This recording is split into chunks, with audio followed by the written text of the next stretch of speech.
Hello everyone, welcome to the 7th part of my Garry's Mod Loop tutorial series. Today we're going to be going over loops. The two basic types of loops are for loops and while loops. A while loop basically executes while a condition is true, and then a for loop will execute a certain amount of times based on the maximum value that you provided. So to begin, we're going to start off with while loops, and to structure a while loop, you're going to start off with while, and then here you're going to input your condition. And then you're going to say do and end.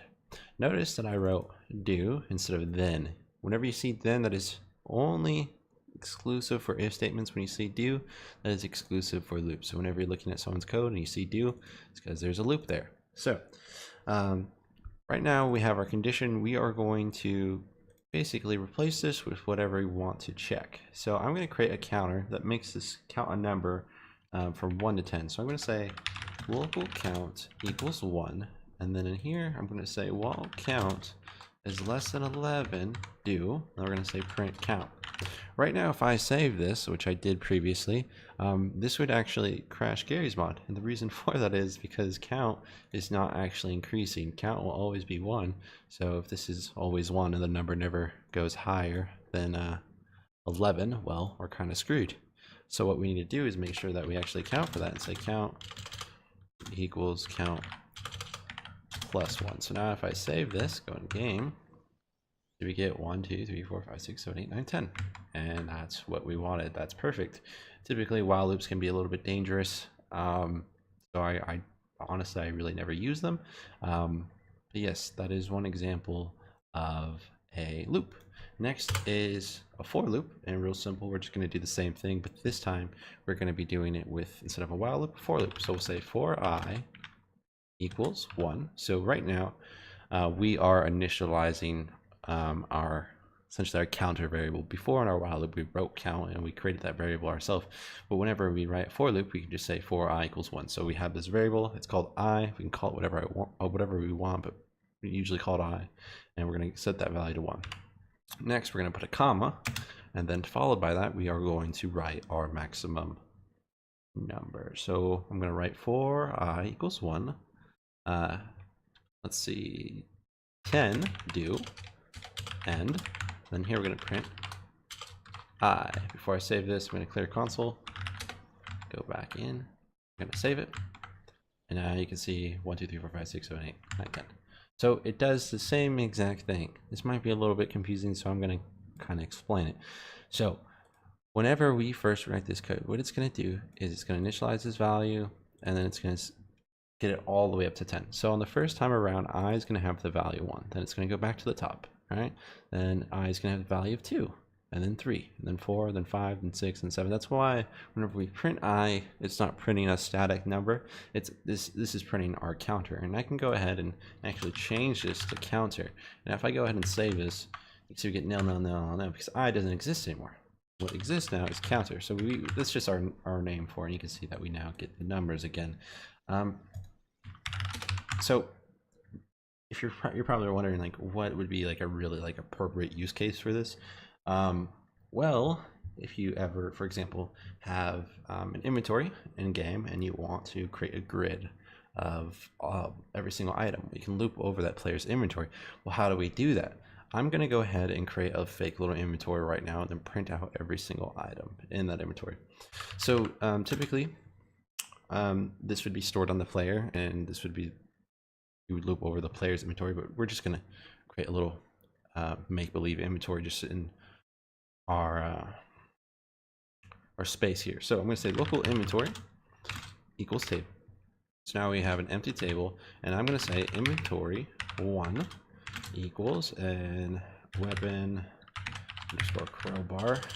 Okay, so we have a crowbar, and then we'll do total 3 items, weapon underscore SMG1, weapon underscore fizz gun. Okay, and there's no commas here because we are not writing, we're not declaring these inside the declaration of the table. We are actually declaring these values and appending them outside of the declaration. So we have this list. Now we can go ahead and we can print inventory 1 like this, and you'll see that we'll get weapon underscore crowbar, and then we could do that for 2 and 3, but imagine if we had 80 items, we don't really want to do that. So a quick way to do that is we could do for, and this time instead of doing I, we're going to say for k, and then comma, v, in pairs, and then in here we're going to pass in the table, write do, end. Okay, I just did a lot there. I'm going to kind of break it down real quick. So first thing to begin, we have this iterator. It's called pairs, and in here we can pass in a table, and this will execute this code based on how many values are in the table. So right now we have three values in here. So if I replace this with inventory, right? I go like this, and I say print called. Okay, I'm going to save it. You can see we get called. The reason is because we have 3 values. So we know, hey, this is working. It's executing based on the amount of values that we have in there. But now we want to actually print out what's in there. So how we can do that is we're going to print the values. So you'll notice that we have 2 variables here. We have k and v. Where are these variables coming from? They're actually being created, and we're giving them the values of every single value in this inventory. And k is getting the value of every single key in this inventory. So if I went ahead and I print k, this is somewhat like our counter now. We're going to get 1, 2, and 3. Notice though that this isn't always going to be a counter. For example, if we have a table that's structured with keys that are strings, it's going to print out those strings not as a number, so it's not necessarily always going to be a counter. So you might need to make your own counter in terms of that. But yes, so this is going to print out our key, excuse me. And then if I replace it with key and then go ahead and print it, you can now see we get nil, nil, nil, similar to our for loop when we did I, because we gave the value, we defined what was I was going to be. Now we're defining the name for the key. So that's why k is now nil. I replace this with key. Now we're getting 1, 2, and 3 again. Same thing. If we go ahead and print v, now you can see, hey, we're now getting all those items: crowbar, SMG1, fizz gun. And if I change this to value, you now get nil, nil. And if I place this back to value in here, we now get what we want, and that's really useful. And we can actually print 2 values at once. We say key comma value, and then you can see 1 is weapon underscore crowbar, 2 underscore SMG, fizz gun. So that's really neat. Another way to do this exact same thing, I'm going to go ahead and just comment this out. Another way to do this with just a regular old for loop, we can say for I equals 1 like we did before, and next we're going to get the number of values in inventory. So how we do that is we can say inventory do end. All right, now I'm going to print I again, just like we were doing before. You can see now we're getting 1, 2, and 3. So hey, that's definitely working. It's getting the number of values and it's looping based on that. Now what we're going to do is we're actually going to print the same exact thing that this line did, but with this loop. And how we're going to do that is we're going to say print. This time we're going to print I, and then we're going to print inventory.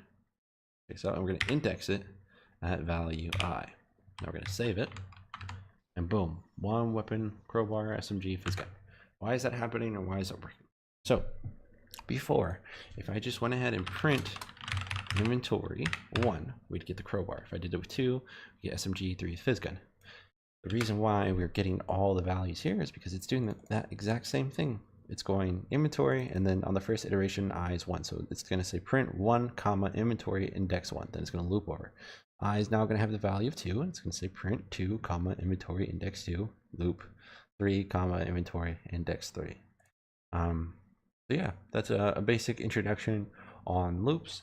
If you guys have any questions, please feel free to comment down below. I'm going to review all this information because there's a lot going on, and I really want to make sure everyone understands it. So I think I'm going to make a nice video after all the basics and kind of just review everything we learned. So yep, as always, make sure to like and subscribe, and take care, guys.